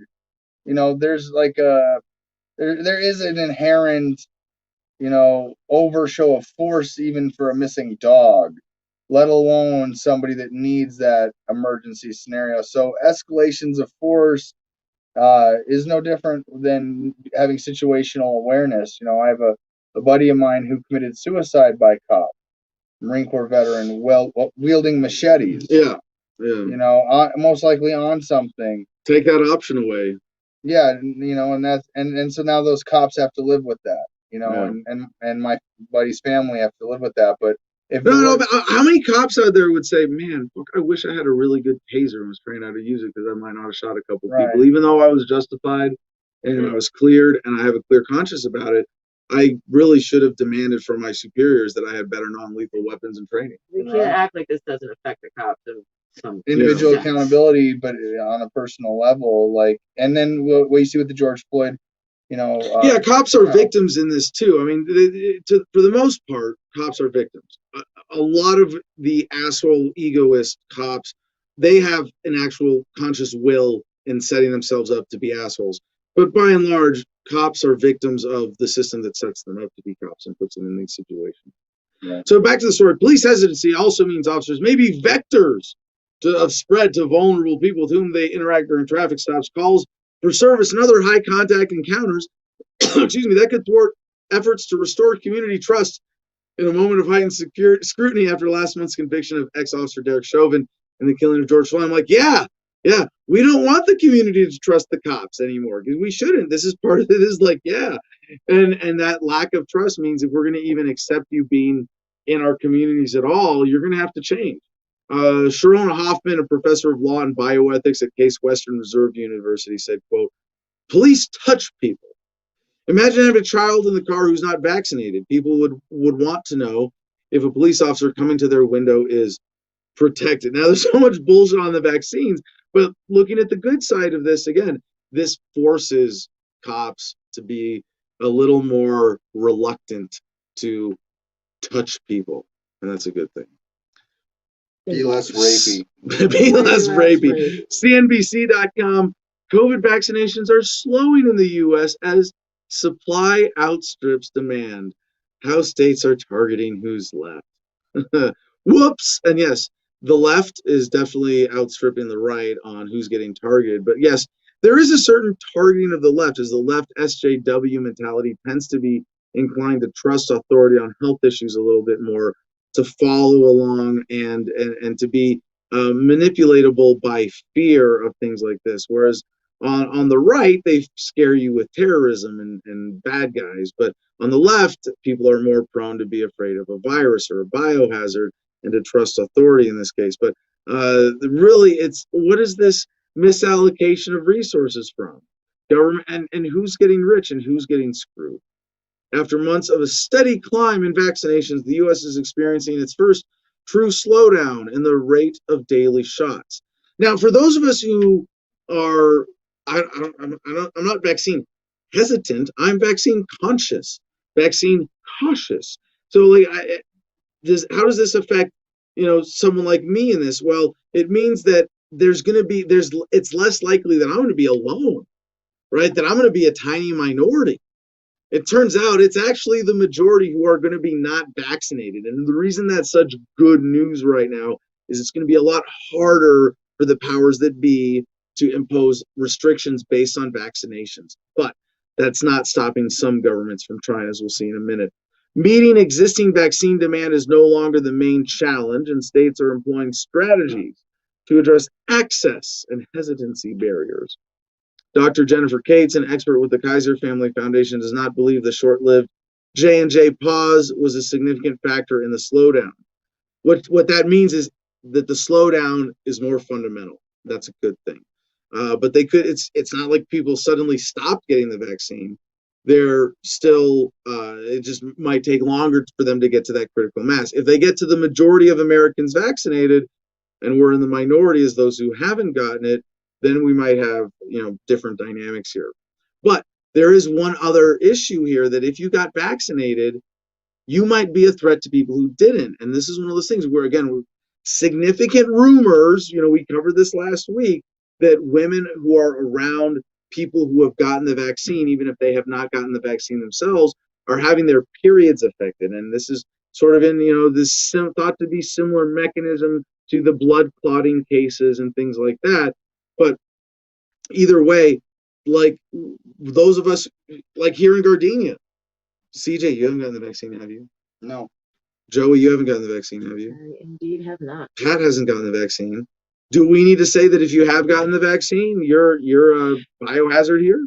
We don't want you. I mean, I think this is silly. I don't think we would exclude people on such a minor factor, but we have to consider this now. Like, and my mom got the vaccine. Mine too, and I was nervous going around her, and I had to. Is it gonna fuck up your period? The back of my head was like, yeah. And it did. And it's such a weird thing, because I don't want to encourage people to be afraid of each other. Here's a question for you, Adam. One of the comments I before I had to refresh here had said, what if it was mandatory injections for cops, right? Well, you would eliminate. We should fight for that. Holy shit! We should demand that every cop be vaccinated, because they're going to start quitting. And that's the point. You're having a reduction of police force just because they won't take the vaccine. Could we play status and covertly demand that cops be vaccinated without some weird 4D chess? I mean, we have to become Antifa. We'll put on black masks and we'll go protest outside police departments until all the police are vaccinated. For all cops. I like it. It's a great idea. And then that will force a mass walk-off across the country. There are problems with this. It is, as the SJWs and Antifa might say, problematic. But aren't they technically? But for those of you who, no, military is not forced. It's no, but if they were to force it, think about. Oh, right, we could, yeah. How many was it? We could shut down the U.S. military too if they did that. But they won't. They won't, because they know. Like, that's why this is problematic. Like, they know. So this is why. So here's a way to claim this as a victory for us already, as the skeptics of the general racket around COVID, right?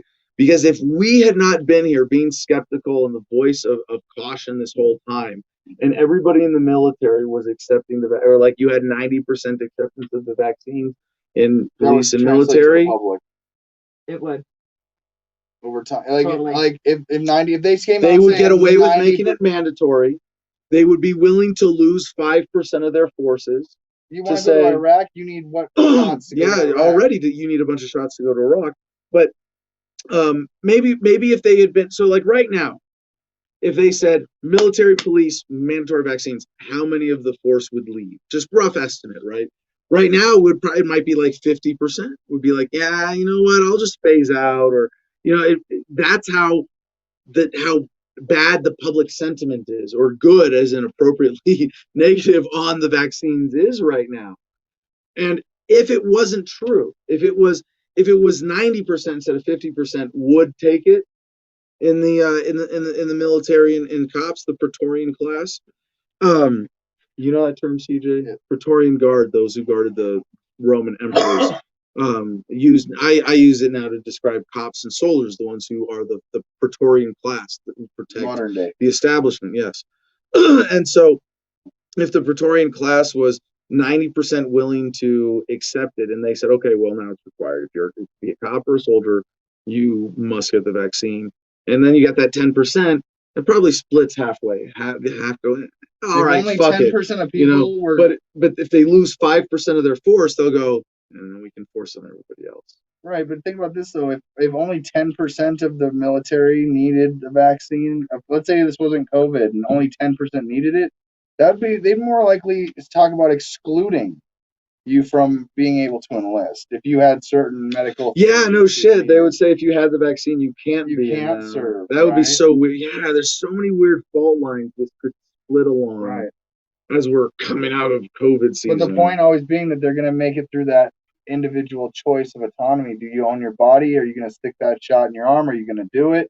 And if you won't, then it's kind of like with the all cops are bastards series. Well, if you're a cop out there thinking, "Oh, I'm not a bastard," well, do the right thing, and then get replaced by somebody who is a bastard, and now what? Yeah, right. All right, so we got to skim through the rest of these COVID headlines. We have a couple other big blocks to get to today. Keep the comments coming. CJ is on it. LA Times at yahoo.com. Scientists scramble to see why, in rare cases, even the vaccinated can get COVID-19. And there's a deliberate confusion in this, too, because if the vaccines were perfect, the racket would just unravel pretty quickly. But no, they have to keep them imperfect. How imperfect? I don't know. The uncertainty certainly feeds their agenda. APnews.com. Indian court urges government action as hospitals cry help. Yeah, so looking around the world, the India surge is still being used as a global fear-mongering device, with Indian hospitals struggling to secure a steady supply of oxygen and more COVID-19 patients dying amid the shortages. A court in New Delhi said it would start punishing government officials for failing to deliver the life-saving items. Axios.com. Here it is. Colorado extends mask mandate while easing restrictions for vaccinated. This is a test, right? Colorado They're trying to see. Shady, yo. Well, Colorado government is a really interesting phenomenon. And yeah, well, if you got the vaccine, you don't have to wear a mask in a government building. Sounds like medical discrimination, right? Again, they can't just go to the simple principle. Hey, if you're cold, you put on a sweater. If you're afraid of a virus, you protect yourself. Colorado Governor Jared Polis on Sunday extended the state's face mask mandate for another 30 days, but loosened restrictions for groups of people vaccinated against COVID-19. So if you're inoculated, you have to provide proof of the vaccine. Let's see, where is it? What does it say? They actually, for the record, last Tuesday, the CDC updated its guide to say fully vaccinated people don't need to wear masks outside.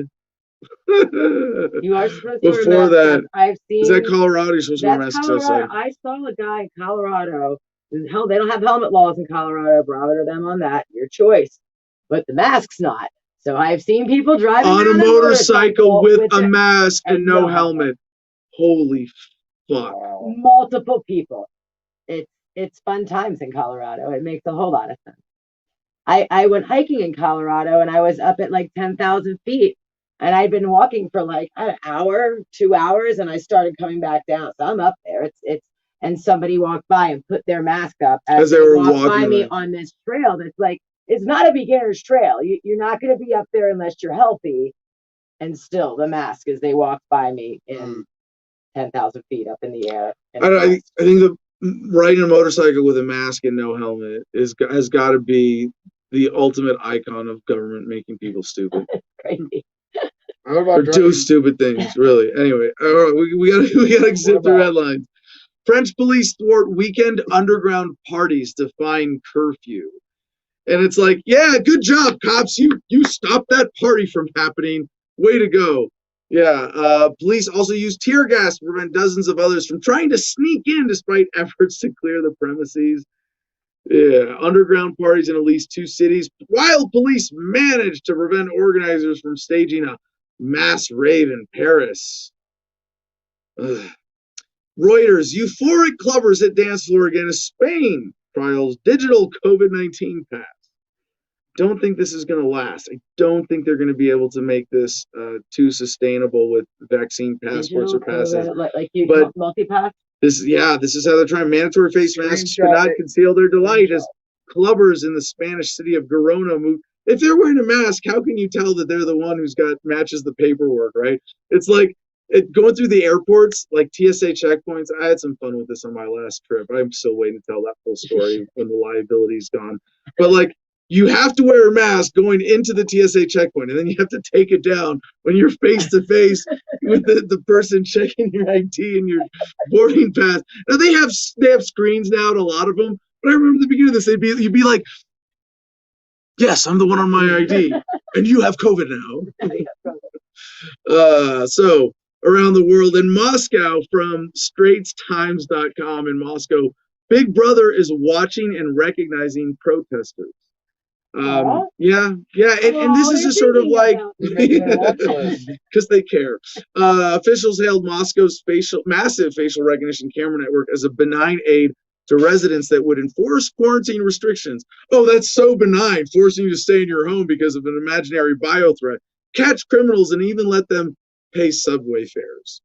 Now, I think this is really cool. I love this. Like, technologically, it's dystopian to see it at this level. And if you live in a city where the city's got cameras on light posts at every corner, you got to know the same thing's happening here, just as it is in DC, just like it was on January 6th. Now to Forbes in Israel, which reports just 13 new coronavirus cases, the lowest number in over a year. All right. Now, what's the reality here? Yes, there is a flattening of the curve we're experiencing here. We are passing through this real, actual pandemic event. But why is it suddenly like 0 cases in California, 13 only in Israel? And it's like, because their government's ready to move to the next phase of the plan. They flatten the curve. The Israeli Health Ministry reported Sunday morning that a record low of the over 9,236 tests carried out Saturday came back positive. This brings the country's overall test positivity rate to just over 0.1%, the lowest since the start of the pandemic last March. And to Germany, Associated Press with this headline, over 90 German police injured in May Day riots. I don't have enough of a sense of what's going on in Europe with European politics to properly contextualize this. Maybe we should get a guest this week or one of our producers club members from across the pond to weigh in, because I'm seeing this cluster of stories that we've seen actually building where you go, fuck America, Europe knows how to protest. What are we doing over here? This is how it's done. Or like Hong Kong. Remember they were waving the American flags a year and a half ago, and the meme was, "Come on, America, be the America Hong Kong thinks you are." You know, our protesting skills. But yeah, so I look at this stuff in Europe right now, and I'm thinking, where is this going? What are the fault lines in Europe? What is breaking down here? And is there a transition to a less brutal police state, less control? Is this going to lead to a fundamental breaking point for the European Union that means more individual economic freedom that is very highly controlled, regulated, and taxed over there? And yet, because even though they're at that higher level, maybe that's what's corresponding with the higher level of outrage as all of these things are, as COVID is hitting. Remember, without the George Floyd, they have a different timeline of police brutality incidents and things in Europe that are driving them on similar dynamics as, the United States and Europe are sort of parallel as first world experiences, but also very different. And in the United States, it's nice to look across the pond and say, oh yeah, they're doing something about their government problem too. Maybe we could learn from it right now. Speaking of which, Fox 5 New York, de Blasio calls city workers back to offices. Some aren't happy. No. As things are slowly reopening here in New York City, 80,000 city employees are expected to return to the office on Monday, but not everyone is happy to go back. Poor government employees have to go to work in person. At least they can smoke weed about it now. You should smoke some weed about that. DailyMail.com, LA County reports no new COVID-19 deaths for the first time in 410 days. Sorry, California boasts lowest virus rate in the country.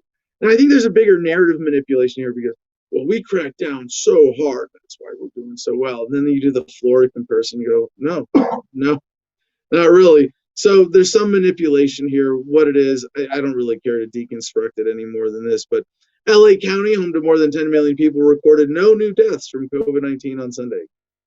Well, then fuck you. It's not a thing anymore. We won. Yeah. Yay! We won. It's over. Yeah. LA. Well, that's what, what? I mean, we joke about that here, but like a lot of people who are current event simps, shall we call them, do see the headlines like that or hear the rumors like that. Hey, no new cases in LA. Oh, well, fuck this mask thing. I'm going to club. Yeah. So speaking of which, LA Times at yahoo.com, concert at SoFi Stadium in Inglewood marks return to large-scale events in LA. Now, the funny thing is this was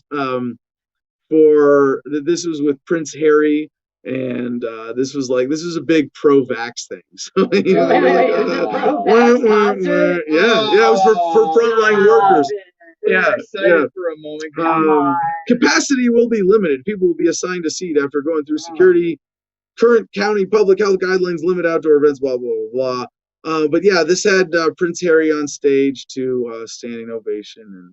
And I actually, the one thing I will say I like about Prince Harry is that he might be the one who is killing the monarchy, right? So, you know, Yeah. President Biden here says Helping humanity move forward monarchy bullshit. 2 vaccinated people by the 4th of July can go to a public park as long as they're 6 feet and have a picnic. That's incredible. And you're like, really? Oh, thank you, Mr. Biden. Yeah, Sweet. thanks. Like, you guys want to go on a picnic? And then it's like, but you can't do that. Like, and so they even outright say it. We need to make it so that we can incentivize getting the vaccine, which we've shown. Yeah, right. To the point where look, you can go and interact with people, but as long as you follow all these 80 rules we've applied first, and if you don't the follow vaccine all party. Yeah. vaccine being number one, and so now with a concert like that, at first we're like, you know, for us who love music, we're like, we get to be outdoors, music concerts. It's not like, all right, get the vaccine tonight. Yeah, but you're not gonna let Megadeth do a show. Right. That's not gonna happen in the vaccine show. That's cool. Right. So they're gonna get those status performers who are like, yeah, I'll keep going with this. Look, I got my jab. It's on the big screen. Now let's sing my number one hit. This. Yeah, yeah. I'm gonna write a new song about the vaccine. Right. You guys. Are there any vaccine songs yet? Seriously? All right. So we really got to rush. CJ, remind people, what's the comment contest today? Why were we late today? Wrong answers only. Yeah. All right, we got some good ones. Hopefully this is your chance to win membership in the Producers Club, and maybe we'll finish our COVID block. Bloomberg politics, U.S. travel ban strategy doesn't make sense, ex-FDA chief says. I hate headlines like this. You look at government and go, you know, they made this war to steal all this oil, and you know what? It just doesn't make sense. It makes sense. It makes sense. Oh, it makes perfect sense. What's their motivation? Keep the super rich getting richer, keep the powerful in power, and keep screwing over the rest of us. Oh, it makes perfect sense when you understand their motivation. Now, naturalnews.com, haven't got a story from them in a while. This is kind of a scary one. Vaxidents now wrecking roadways with stroked out vaccine takers who lose brain function behind the wheel. No. Now, I'm sure this is a very small phenomenon. But one more thing you can say, a casualty of this. But here we go. As post-vaccine deaths are now ravaging India and Brazil, across the United States, people are noticing a sudden surge in auto accidents. People are driving off the roads and striking trees, veering into other cars for head-on collisions, apparently losing cognitive function while behind the wheel. Cliff I calls these things vaxidents. This video, along with comments about vaccines from other people, is published on rumormillnews.com. And I don't think we can say decisively this is a thing, but if this, because so many questions right now, no, we're gonna come back. We're not gonna get into this right now. But right now it's like, oh shit, yeah. So yeah, we'll see about that. And to make sure that you don't fall asleep at the wheel today, don't forget to take your COVID vitamins and follow all of our misleading medical advice. Get the sativa.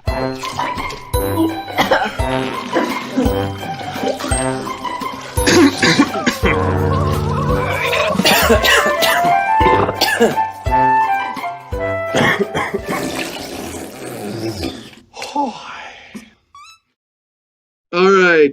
Now we have a separate a block today on Covidnomics. There were too many COVID headlines, and you really can't cover any big economic stories today without acknowledging the COVID dynamics. But here we're starting with a really obvious one. Bloomberg markets richest banker in India urges lockdowns to stem virus spread. And now you go, wait a second, richest banker in India. So the guy who has gotten all this power over all the rest of you and more stuff than anybody else, the guy with the most toys, is saying, do this. Out of the goodness of his heart, all of a sudden. If he was giving away all of his wealth at the same time, I would believe him. But since he's not, fuck him. Because this is just more manipulation. Well, I'm the richest man in India, so you should do what I say. Oh, is it going to make me richer? Geez, that didn't occur to me. I'm going to get richer off of you taking my advice? Well, then you really better take my advice. The Wall Street Journal, from Apple to Domino's Pizza, U.S. companies scramble to meet surge in demand, supply chain snarls, and labor shortages crimp some businesses looking to ride rebound in U.S. economy caught flat-footed. Yeah, we've seen this. Now from Financial Post, inflation haunts stock traders in blockbuster earnings season.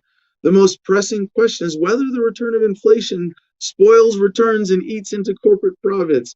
Yeah, the most pressing question isn't whether it destroys the purchasing power of the dollar and grandma on Social Security fixed income has to start eating cat food again. No, it's really about if corporate profits are going to be affected by inflation.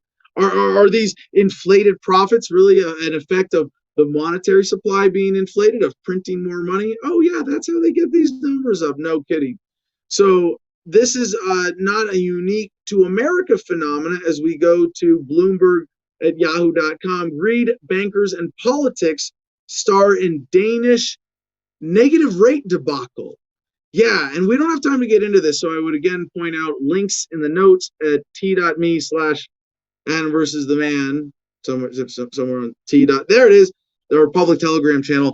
But just real quickly here, the country with the longest history of negative interest rates just hit a milestone that may offer a glimpse of what's to come elsewhere. In Denmark, commercial banks have had to absorb negative rates since they were first introduced by the central bank in 2012. By 2019, the industry started sharing the cost of that policy with retail depositors.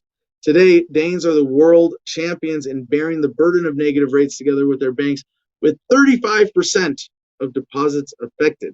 So where this is going is that you might have to pay the bank money to keep to hold your money. There's so much to this. I wish we had an hour just for this story, but there are a lot more important stories to get into today. Bringing it back to the United States, Forbes, Treasury Secretary Yellen promises big return from Biden's $6 trillion spending proposals, but we should pay for them. At least they have to pander to justify spending money a little bit more directly now. This is the chair of the Federal Reserve saying that, oh yes, with Biden, if we give Biden $6 trillion, we'll have a big return on it. Yep. And the rich get richer and the poor get poorer. Not for long though. BGR.com, Biden's American Families Plan lets the IRS snoop on your bank account. Surprise, surprise. That's part of what's coming out of Biden's economic reorganization. CNBC.com, Hong Kong, Taiwan fall more than 1% each as Asia Pacific investors watch COVID situation in India. And just think how sensitive the world has gotten to propaganda manipulations. You can move billions of dollars. You can move tons of eyeballs and effort and resources just by manipulating COVID data right now. There are a lot of people getting rich at the expense of the rest of us.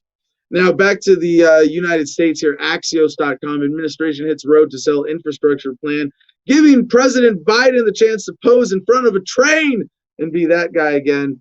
President Biden, Vice President Kamala Harris, and members of their administration are fanning out across the country to sell their nearly $4 trillion infrastructure proposals. They move beyond their first 100 days in office. USA Today, today.com, what are Zoom towns? Families across the U.S. are trying out this remote work trend. Amid the COVID-19 pandemic, virtual employees are resettling where they want to live rather than where they have to work. And this is actually just another great silver lining of the COVID pandemic, and that it's created a huge amount of reconsideration of how we live. People are encouraged to rethink their lives from the ground up. Why do I live here? Just where and how do I live? And that raising of consciousness is a beautiful thing. Now we've got a bunch of crypto stories, but we're going to skip them because we're going to save them to do a proper crypto block tomorrow. And I think we can get through the rest of our headlines today in the next 10 minutes here. CNN.com, North Korea warns of crisis beyond control in heated statements aimed at U.S. and North Korea. Yeah, shit's still simmering there. Daily Mail, are you a victim of the chameleon effect? Looking at your phone makes other people do the same, study finds. Surprise, surprise. In The no shit category. I don't think we need to get into this headline anymore. Although I should check in with the producers club since CJ apparently couldn't. Maybe his bladder, his poor little Marine Corps bladder, couldn't make it through 2 hours of Adam versus the Man. But let's see, in the producers club, we have the announcement that Ant Ralston is going to be joining our stable of co-hosts on the co-host crew. So probably taking one of our weekly slots. You can look forward to hearing Ant Ralston as co-host later this week. Let's see. Okay, come on, guys, save the produce. Don't give me stories in the producers club unless they're like, oh shit, got to cover this now. Because I'm like, well, that's no. Back to the stories. AP, Apple's App Store goes on trial in threat to walled garden. On Monday, Apple faces one of its most serious legal threats in recent years, a trial that threatens to upend its iron control over its App Store, which brings in billions of dollars each year while feeding more than 1.6 billion iPhones, iPads, and other devices. To Reuters, good news for us vegetarians, Tyson Foods Beyond Meat face off with new plant-based burgers. And if you didn't know, just like I hate to endorse Burger King, and it's not an endorsement of Burger King, but they have the Impossible Whopper, the Impossible Patty, which is separate from Burger King, but supplies them with their veggie patties. The Impossible Patty is better than most meat patties. And I'm not some hyper, vegan afraid of, like, if someone's making meat with a meal, I'm not going to let it go to waste. I'll probably eat it. If there's a veggie option, I'll take it. It's more conscious consumerism motivation for me. But so I've eaten burgers that are really good burgers. Like, I know what like top quality meat is. But we're at the point with veggie substitutes where they're like most fast food burgers, pretty, bottom of the barrel grade meat, that kind of shit, right? You can make a better tasting burger patty with veggies now. Better taste, better flavor, better mouthfeel, everything. And it's just nice to see that continue to progress. From Yahoo, LA Times via Yahoo, wells dry up, crops imperiled, farm workers in limbo as California drought grips San Joaquin Valley. It's another bullshit artificial California government-induced drought because they don't know how to manage their, well, geez, this is what happens when you trust government central planning with essential resources. Daily Star, we're going to have to save this story for Friday, right? New wave of AI sex robots hard to distinguish from living, breathing, orgasming humans. If we've programmed machines to have orgasms, what do we need people for at this point? AP, hijinks, just a fun visual story. New Portuguese bridge, not for the faint-hearted. Longest pedestrian suspension bridge, a footbridge that is a 1,700-foot walk across its span, where it is 175 meters or 574 feet above the Paiva River. Pretty epic engineering feat. I want to go. I want to go. CNN.com, a 330-ton fatberg. I didn't make that word up. A 330-ton fatberg is clogging an English city's sewer, and it won't move for weeks. They've talked to it, they've negotiated with it, and it has said, I'm going to, maybe.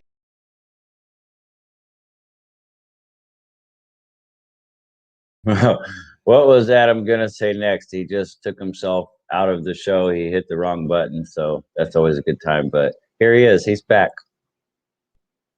StreamYard glitch. I don't know what happened. Did you hear all my dumb fat jokes? Okay. So back to clogging the sewer in an English city. Authorities say it is unlikely to move for weeks. The mammoth mass of waste stretches to more than half a mile in length and weighs 330 tons. So it has squatters' rights. This is so just the move to more conscious off-grid living and self-contained units as opposed to massive grid systems that have these huge waste trails and environmental. And I'm not an environmental absolutist, but let's be smart and maximize the value of environmental resources, not create 330-ton fatbergs. There's no way that's good for the environment.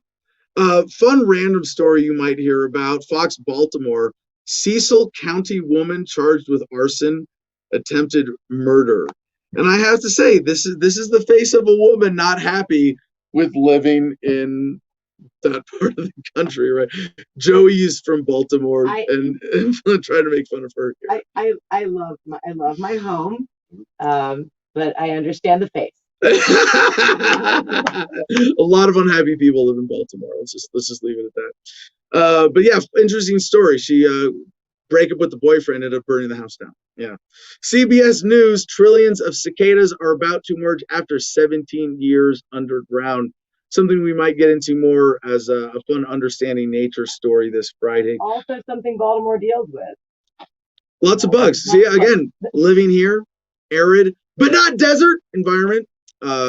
Relatively low insect population. We are just outside of the mosquito zone. Yeah. Newsweek: pastor arrested after sermon on marriage. Police cite complaints of homophobic comments. Where the hell was this, you ask?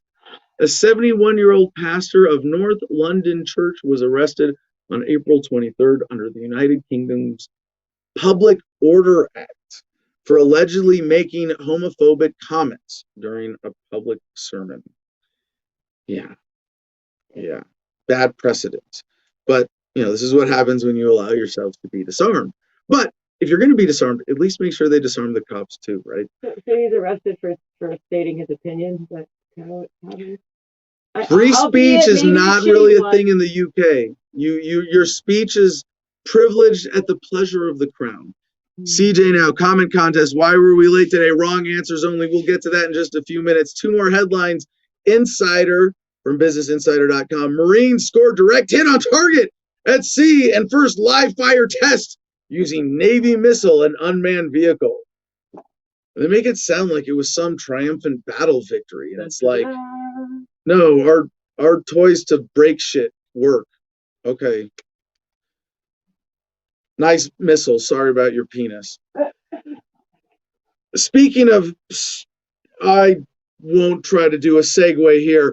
Caitlyn Jenner backtracks on previous position, says trans girls shouldn't play women's sports from today.com. Jenner made comments over the weekend that she says accurately reflect her position on the controversial topic of transgender athletes in sports. And right away, I thought, CJ's going to want to weigh in on this. And then I thought, Joe Rogan's going to want to weigh in on this. And then I thought, holy shit, what are the Spotify employees trying to censor Joe Rogan over this going to do? Now that Caitlyn Jenner has come out and said this directly, it just isn't fair.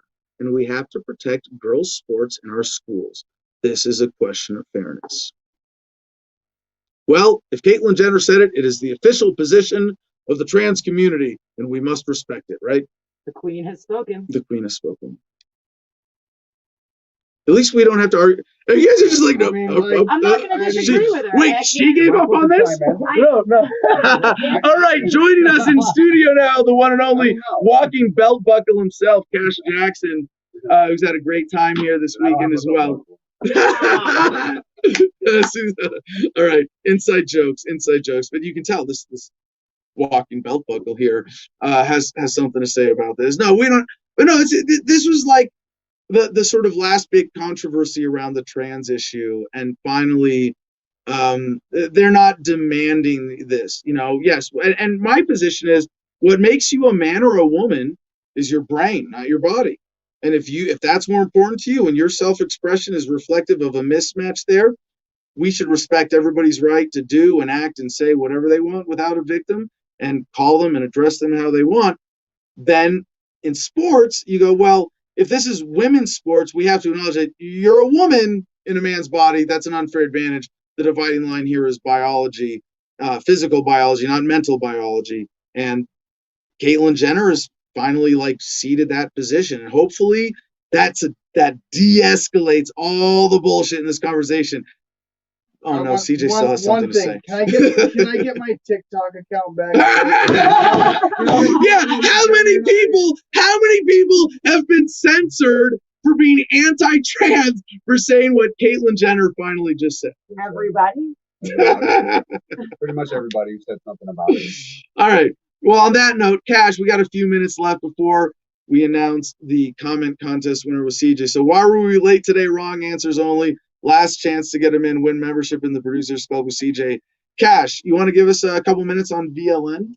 Yeah, Veteran Liberty Network. So number one, let me just say, I appreciate you guys hosting myself and Veteran Liberty Network out here for the weekend and allowing us the inside opportunity to see what you're doing and what you're building and growing and kind of really what your driving motivation is. And I came out here because I was curious to see exactly what it is you guys were working on. And CJ is definitely Adam versus the Man and Homefront Battle Buddies. He is a fantastic advocate for you guys. And he leaned hard on me to come out and experience and see what it was all about. So what is Veteran Liberty Network? Well, Veteran Liberty Network is a network of men and women that have begun building our own nonprofit to conduct journalism and media of a variety of different mediums. So political playwright we want to use to illustrate and tell the news. So kind of where we get theatrical and talking and discussing about real world issues. What if we took those really complex social issues and we now begin bringing those together and we merge a discussion about social issues, but we use the talents that we have available to us where just like what they did during the age of the Renaissance period, great philosophers, right? We talked about openly, we dialogued these really complex social issues. And one of the ways we did that was through political playwriting and drama. But it's also through, in today's day and age, going out and finding the information and having a transparent, open, honest, non-censored discussion about complex issues. One of those being, what's important to me, is being about the usage of cannabis and its application and medicinal value to the veteran community who still has an unresolved 22 veterans a day killing themselves.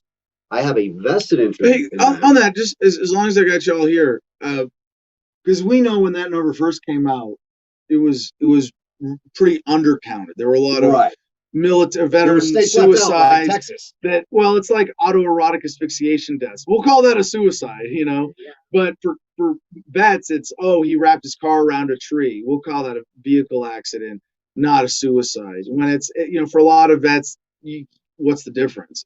Whether it was intentional or not, you know. But what do you think about that number? Because they did say it went down, and I know it's fluctuating. I would assume, along with general suicide, it's gone up around COVID and isolation. Do you have any thoughts on how, I mean, we know that 22 number is at least a fairly accurate minimal baseline, but it's probably somewhat more than that, and it's fluctuated around those numbers, right?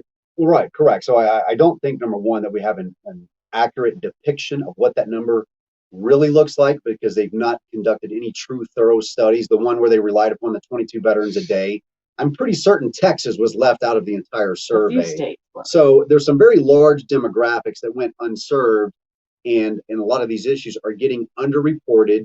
They're getting mischaracterized as being types of deaths that they really weren't. It was a veteran who maybe had went through a lot of post-traumatic stress, had went through depression, had went through the frustration of losing jobs and dealing with the VA and family law issues. And that compounds itself and manifests in outward behaviors like alcoholism, right? And they drink and they drive and they frequent bars and they show up late for work. And it's this cascading waterfall because we don't understand the domestic policy and the federal foreign policy we're implementing, placing them in these predicaments and not adequately dealing with the traumas that they had even before they came into service, right? We turn a blind eye to a lot of what drove people into service to begin with. A lot of times it was their circumstances. They came from poverty. And in poverty, you have all of those social ills of alcoholism, domestic violence, drug addiction. And they fled that for the military. And then they get into the military and find, well, it's just another abusive relationship. And then you get beat up in the military. And then when you come to this realization, you're not actually defending the Constitution. You've got a lot of stuff you've got to cope with and deal with. And we need different ways, healthy ways to do that. Yeah. Well, Cash, thanks for being a part of this and for being a part of Homefront Battle Buddies. Get you incorporated in the board formally one way or another at our formal retreat in a month. Memorial Day weekend, as it turns out now, very appropriately.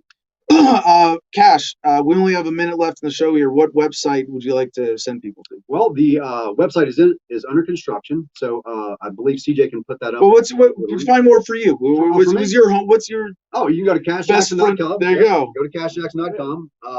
It is underserved right now. Well, I'm out doing archaeology. I'm playing. I'm playing archaeology. Yeah. All right. Thank you for joining us today, Cash. All right, with that, CJ, comment contest winner, please. We have no actual verified winner. It's been really hard to refresh the comments, but I have tried to remind people that it is there, so if I do see something, I'd be able to remember it. But there's a million reasons why we could have been late today. I feel like we could use that in the future. Wrong answers only. Yeah, well, thanks to everybody who commented, CJ, for seeing the co-host side of things with the comments. I know it's always fun. I got to do that for one of the shows. It was more fun than hosting. But with that, Jim, take us home. Watch out. That was fun. Thank you very much. Great show. Join us at t.me/Adam versus Man if you're so excited about crypto that you want to talk about, you want to read up on the articles that we didn't get to today, the block that we're going to save for tomorrow. They're in there, so you can go there, check it out. If you want to be like the previous winners of our previous contest, since there wasn't one today, then you can go to adamversustheman.com, the website that has absolutely everything you ever need for happiness in your life. You can go to Patreon on there.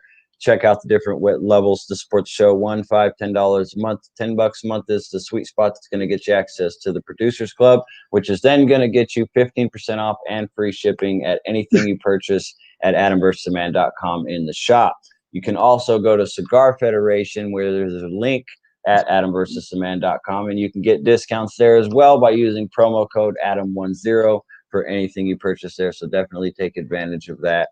As you saw earlier in the show in live time, if you go to Instagram, you will notice that more stuff has been added. These are all I've added 8 things myself just while this show has been live. So you can go there and check out all the newest and most recent content, including my personal favorite.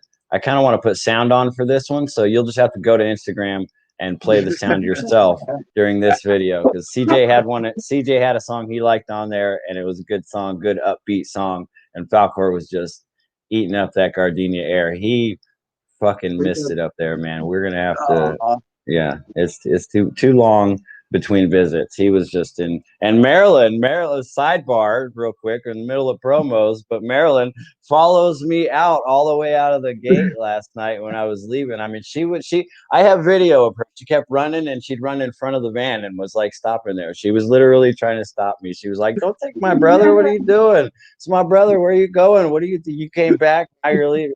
They were upset with me. Falcor was sad the whole time home. I'm just gonna say all that. Anyways, go check that out at Instagram at the Garden of Freedom. After you do that, check out the crypto6.com, the number 6.com. You can help out the guys that were rated at the Bitcoin Church. You can donate at those QR codes to help them out with legal fees and anything they might need to help them out of that situation. I'm just noticing my browser did not share that page just now. And lastly, go to gogreenenergyonline.com. Absolutely great website that you can educate yourself on all things solar and wind and self-sustaining. So it's not sharing my screen. Something's wrong with my computer, but you know the website's gogreenenergyonline.com. Good times. Wait, get that back up. We have a contest winner, TK on YouTube. Uno turned into Naked Twister, turned into Ecstasy. Time got away from them last night, just like today. And with that, thank you very much for watching. Thank you, Jim and CJ and Cash. Enjoy. Peace and love, y'all. Choose happiness and be excellent to each other.